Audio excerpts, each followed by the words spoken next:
सबसे पहले हमारे सभी फैमिली मेंबर्स को हमारा प्यार भरा नमस्कार। आज हम लोग सर्टिफिकेट रीसेट करना सीखेंगे।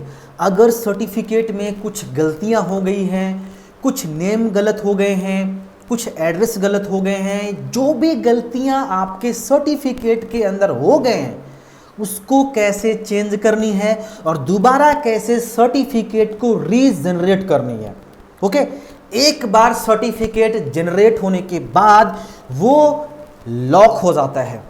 अगर किसी भी बच्चे का आपने सर्टिफिकेट इशू कर दिया है तो उसमें किसी भी तरह का चेंजेस आप नहीं कर सकते हैं। क्यों नहीं कर सकते हैं? ये सिक्योरिटी रीजन के कारण आप नहीं कर सकते हैं। मान के चलिए कि किसी बच्चे का आपने एडमिशन ले रखा है और आपने सर्टिफिकेट भी इशू करके दे दिया है और वो बच्चा किसी गवर्नमेंट या प्राइवेट सेक्टर में वो सर्टिफिकेट भी लगा चुका है, और अगर वो लगा चुका है तो उसके पास जो डेटा होगा सर्टिफिकेट के अंदर वो पहले वाला होगा। और अगर इस सिचुएशन में अगर एडिट का बटन आपके पास होगा तो कोई स्टाफ अगर उसमें जा करके चेंजेस कर देगा और सेव कर देगा तो उसकी वेरिफिकेशन नहीं हो पाएगी, क्योंकि वो डेटा अपडेट हो जाएगा। सो हम लोग इसको इसलिए लॉक कर दिया है ताकि बच्चा सेफ रहे और आप भी सेफ रहें। वरना सर्टिफिकेट इशू होने के बाद अगर हम एडिट का बटन भी दे दें तो कुछ भी चेंज किया जा सकता है और बच्चों को इशू हो सकता है। तो जब तक सर्टिफिकेट इशू नहीं करते हैं तब तक आपके पास एडिट का जो बटन है ये हाईलाइट होगा और टर्मिनेट का भी बटन हाईलाइट होगा। लेकिन अगर बच्चा का सर्टिफिकेट इशू हो चुका है तो एडिट का बटन लॉक हो जाएगा। देखिए लॉक हो चुका है, यहाँ पे आप एडिट नहीं कर सकते हैं और ना ही आप इसको टर्मिनेट कर सकते हैं। बच्चा का सर्टिफिकेट इशू हो जाने के बाद हम उसको सिक्योर कर देते हैं कि आप उसमें कुछ भी छेड़छाड़ नहीं कर सकते हैं, क्योंकि हो सकता है कि आपका जो स्टाफ है कभी कुछ गलतियां कर दे, उसको टर्मिनेट कर दे, कुछ चेंजेस कर दे। तो सर्टिफिकेट इशू होने के बाद हम लोग लॉक इसी रीजन से करते हैं। तो आई होप टर्मिनेट और लॉक क्यों किया जाता है आपको समझ आ गया होगा। अब बात करते हैं कि अगर वो लॉक हो जाए, एडिट का बटन हाईलाइट ना हो, सर्टिफिकेट इशू हो जाए और कुछ गलतियां हो जाए, मुझे कुछ चेंजेस करनी है तो कैसे करेंगे? तो इसके लिए आपको सर्टिफिकेट को दोबारा बनाना पड़ेगा। तो दोबारा बनाने के लिए बहुत ही सिंपल प्रोसेस है, 1 मिनट का टाइम लगेगा आपको, लेकिन दोबारा रीजनरेट करने के लिए कुछ चार्जेस आपको देने पड़ सकते हैं। एक नॉर्मल सा चार्ज यहाँ पे करना पड़ सकता है आपको, ठीक है। तो चलिए मैं देखता हूँ ये बच्चे का सर्टिफिकेट जो है मुझे रीजनरेट करनी है। जैसे कि यहाँ पे मंजय सिंह है तो मैं यहाँ पे कुछ रंजन करना चाहता हूँ, डेट ऑफ बर्थ चेंज करना चाहता हूँ।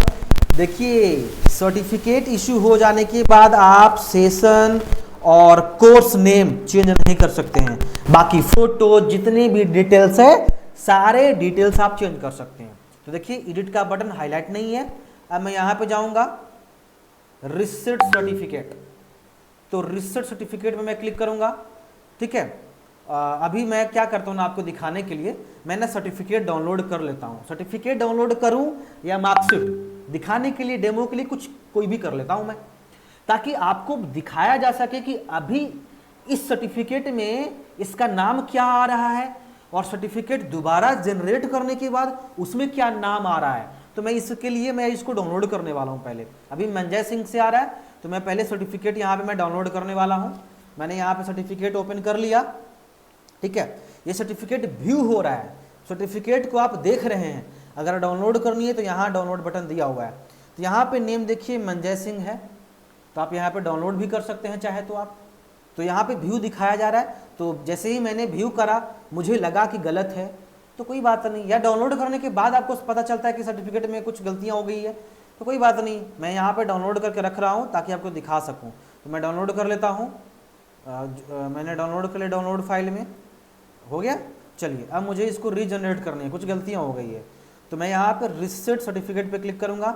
यहाँ पे दिखाया जा रहा है कि आर यू श्योर, आपको 50 रुपीज़ का चार्जेस देने पड़ सकते हैं। तो यस, इस पर क्लिक कीजिए। यहाँ पे ये नहीं हो पा रहा है क्योंकि मेरे वॉलेट में पैसे नहीं हैं। तो मेरे को क्या करनी पड़ेगी, नहीं यहाँ पे मेरे को वॉलेट रिचार्ज करने पड़ेंगे। तो आप अगर हमें 2 सेकेंड का टाइम दें तो मैं यहाँ पे मैं लाइव जो है वॉलेट रिचार्ज कर लेता हूँ, क्योंकि यहाँ पे वॉलेट रिचार्ज नहीं, मैं मिनिमम 300 सबमिट पे क्लिक करता हूँ और उसके बाद में यहाँ पे QR कोड का ऑप्शन आता है। वॉलेट रिचार्ज आप ना कंप्यूटर या सिस्टम से ही किया कीजिए, क्योंकि यहाँ पे QR कोड आपको दिखा देगा और QR कोड को सिंपली स्कैन कर देना है। स्कैन करने के बाद ये पे कर देना है। मोबाइल से रिचार्ज करेंगे तो थोड़ा सर्वर अच्छा होना चाहिए, कभी कभी दिक्कत आता है। तो रिचार्ज मेरा डन हो गया।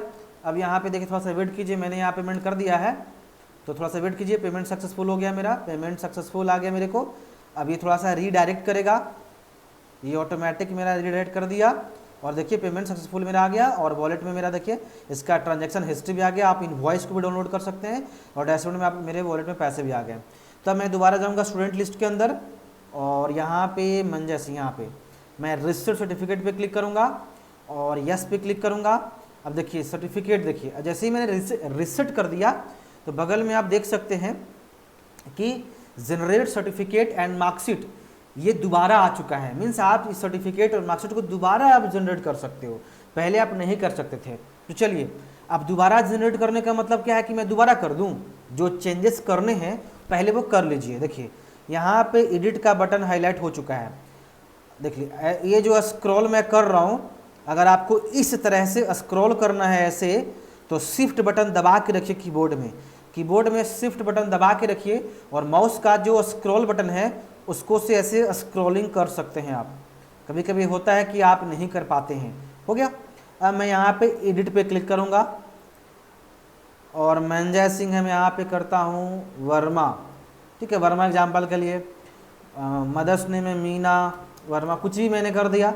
मेल फीमेल फ़ोटो चेंज, तो डेमो के लिए मैंने फ़ोटो किसी का ले लिया ऐसे ही। ठीक है, उसके बाद स्टेट, एड्रेस, क्वालिफिकेशन जो भी चेंज करनी है, ये 2 चीज़ें चेंज नहीं कर सकते हैं। कोर्स का नेम और कोर्स का नेम आप नहीं चेंज कर सकते हैं, ये ध्यान दीजिएगा। कोर्स का नेम आप नहीं चेंज कर सकते हो, ये लॉक है। स्टडी मोड आप चेंज कर सकते हो, बाकी कुछ भी चेंज नहीं, ये सब नहीं चेंज हो सकता है, ये फिक्स हो जाता है। बाकी चीज़ आप चेंज कर सकते हो और उसके बाद आपको अपडेट कर देनी है। अपडेट हो गया। अब आना है आपको यहाँ पे जनरेट सर्टिफिकेट पे क्लिक करना है। अगेन आपको चेंज करने के बाद जनरेट पे जाना है और कुछ नहीं करना है। यहाँ पे सब कुछ ऑटोमेटिक पहले वाला ही दिखा देगा आपको। अगर इसमें भी कुछ चेंज करनी है आपको चेंज कीजिए, वरना सारा का सारा डेटा वही सेम रहेगा। बस सबमिट कर दीजिए, वेट कीजिए, ये जनरेट हो रहा है। और जनरेट होने के बाद यहाँ पे आपको 2 बटन दिखाया जाएगा, अगेन सर्टिफिकेट का बटन और एक मार्कशीट का बटन। अब दोनों बटन पे बारी बारी से क्लिक करके डाउनलोड करिएगा और देखिएगा कि पहले वाले सर्टिफिकेट में और अब वाले सर्टिफिकेट में क्या चेंजेस आए हैं। जनरेट हो चुका है। अब मैं सर्टिफिकेट वाले बटन पे क्लिक करूंगा। अब देखिए यहाँ पे ओपन हो चुका है। देखिए कोई चेंज हुआ नहीं। सर्टिफिकेट हमने रिसेट भी कर दिया, हमने एडिट भी कर दिया, लेकिन यहाँ पे कुछ भी चेंजेस नहीं हुए हैं सर्टिफिकेट के अंदर। तो मार्कशीट के अंदर भी चेंज नहीं होने वाले हैं। तो कैसे होगा? आपने सर्टिफिकेट को रिसेट कर दिया, एडिट भी कर दिया, दोबारा जनरेट भी कर दिया, फिर भी आपने सर्टिफिकेट को डाउनलोड करा तो वही वाला सर्टिफिकेट दिखाया जा रहा है जो आपने डाउनलोड करा था। देख लीजिए, कोई चेंज नहीं दिखेगा आपको। ये भी मंजय सिंह और ये भी मंजय सिंह। तो कैसे करेंगे? तो मार्कशीट में भी कोई चेंज नहीं होगा, सर्टिफिकेट और मार्कशीट दोनों में चेंज नहीं होगा। तो कैसे होगा? देखिए, अगर आप सर्टिफिकेट को रिसेट करते हैं, अगर दोबारा आप सर्टिफिकेट को रिसेट करते हैं तो सर्टिफिकेट डाउनलोड करने के बाद इस तरह से ओपन होता है। यहां पर आपको कीबोर्ड में कंट्रोल शिफ्ट आर दबाना है। कंट्रोल शिफ्ट आर दबाना है। जब आप कीबोर्ड में कंट्रोल शिफ्ट और आर दबाएंगे तो ये सर्टिफिकेट रिफ्रेश होगा और रिफ्रेश होकर के पुराने वाले जो है उस पर रिप्लेस हो जाएगा, मतलब उसमें चेंजेस हो जाएंगे। लाइव में करके दिखाता हूं। मैं कीबोर्ड में कंट्रोल शिफ्ट और आर दबाऊं, कंट्रोल शिफ्ट और आर, ये देखिए रिफ्रेश हो रहा है। देखिए यहाँ पे लाइव आपको चेंज दिख जाएंगे। देख लीजिए, यहाँ पे वर्मा चेंज हो गया। अब आप क्या कर लीजिए, अब यहाँ पे डाउनलोड बटन पे क्लिक करके डाउनलोड कर लीजिए। मैं आपको दोबारा समझा देता हूँ, ये लोचा मैं समझाता हूँ क्या है। सो जैसे आप मान लीजिए ये है मार्कशीट, सर्टिफिकेट तो मैंने कर लिया, मैं मार्कशीट पे क्लिक करता हूँ। मैं मार्कशीट पे क्लिक करा, तो मार्कशीट पे जब मैंने क्लिक करा तो यहाँ पे आप जो इसका नाम देख रहे हैं, यहाँ पे वर्मा, मार्कशीट में तो चेंज हो गया, आप देख लीजिए सारे, मेरे हिसाब से मार्कशीट में जो है नेम चेंज हो गया है, तो चेंज हो गया तो ठीक है। लेकिन सर्टिफिकेट पे क्लिक करने के बाद आपके सामने कुछ इस तरह से ओपन होगा। अगर चेंजेस नहीं दिखाई देते हैं तो कंट्रोल शिफ्ट आर दबाना है आपको यहीं पर, ये इस तरह से रिफ्रेश होगा और ये चेंज हो जाएगा। चेंज होने के बाद अब आपको क्या करना है, अब इसको डाउनलोड वाले बटन पे क्लिक करके डाउनलोड कर लेना अपने फाइल के अंदर। आप ये मत सोचिएगा कि पहले वाला जो हम डाउनलोड किए थे, कभी कभी ऐसा भी हो जाता है कि जो ओल्ड वाला जो आप डाउनलोड किए थे जिसमें कोई चेंजेस नहीं हुए थे, उसको उस पीडीएफ को ओपन करने के बाद कंट्रोल शिफ्ट आर दबाते हैं। वो नहीं करना आपको, वो नहीं करना आपको। जब आप सर्टिफिकेट वाले बटन पे क्लिक करते हैं ना, तो क्लिक करने के बाद जस्ट जो ओपन होता है आपके सामने, यहीं पर आपको कंट्रोल शिफ्ट आर दबाना है जब आपको कोई चेंजेस नहीं दिखे तो। और आई थिंक जब आप सर्टिफिकेट को रीजनरेट करते हैं तो डाउनलोड बटन पर क्लिक करने के बाद जब ऐसा ओपन होता है तो आपको कंट्रोल शिफ्ट आर दबाना ही पड़ता है। जब दबा देंगे तो सर्टिफिकेट में चेंजेस आ जाएंगे, आप उसको डाउनलोड कर लीजिए या फिर प्रिंट कर लीजिए। तो ये आपको समझना पड़ेगा, वरना आप कंट्रोल शिफ्ट आर भूल जाएंगे और आपको बार बार रीजनरेट करेंगे तो आपका पैसा फालतू बर्बाद हो जाएगा। तो इस चीज़ का ध्यान देना है। फिर भी अगर कोई क्वेरी रह जाती है तो मेरी टीम से आप बात कर सकते हैं। Thank you.